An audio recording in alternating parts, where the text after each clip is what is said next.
हे भाई बहन, आज की रोटी की सदस्य मुक्ती गेले येशू ख्रिस्तांचे मधुर नामाचे सप्रेम नमस्कार. आज दिनांक 6 डिसेंबर 2025. सूर्याकडे बघा. आकाश देवाचे तेज जाहीर करते आणि आकाशमंडळ त्यांचे हाताचे कार्य दर्शविते. स्तोत्र 19 अध्याय 1 वचन. आज जगभरातील लोक आकाशाकडे पाहतात आणि देवाची संज्ञाही पाहतात. क्रिया एकच असली तरी अपेक्षा मात्र फार भिन्न.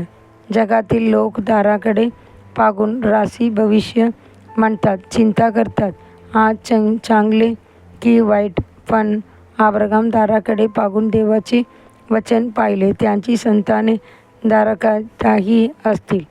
देशाच्या संरक्षण दलाचे रडार आकाश पाहत असतात.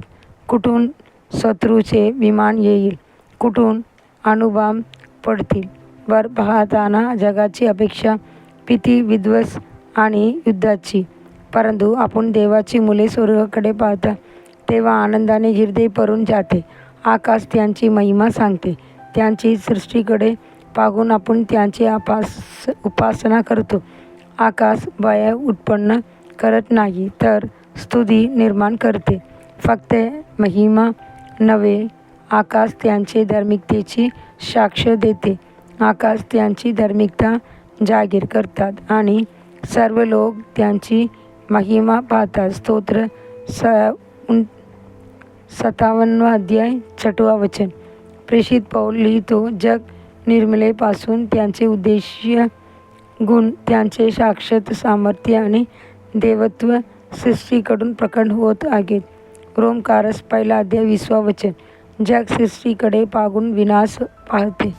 आपण सृष्टीकडे पाहून सृष्टी पाहतो. शास्त्राची दुर्बिणीतून तारे पाहतात, पण आपण विश्वासाच्या डोळ्यांनी तारापलीकडे स्वर्गारोहण केलेल्या आणि परत येणार असलेल्या ख्रिस्त पाहतो. जेव्हा येशू स्वर्गात गेला तेव्हा स्वर्गाकडे बघणाऱ्या गलिली लोकांना 2 देवदूतांनी विचारले, गलिली पुरुषांनो, का स्वर्गाकडे बघत उभे आहात? हा तोच येशू तुम्ही पहिल्याप्रमाणे परत येईल.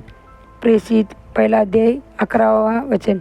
अधिक ध्यान करण्यासाठी वचन. कारण प्रभू स्वतः आगीची हाके सगळं, मुख्य देवदूताची आवाजासह आणि देवाची रणसिंग सगळं स्वर्गातून उतरेल. 1 थेसलोनिकर अध्याय 4 16 वचन. आजचे बायबल वाचन. सकाळी दानिएल 3 अध्याय 4 अध्याय. सायंकाळी 1 यूहन्ना 5 अध्याय. धन्यवाद.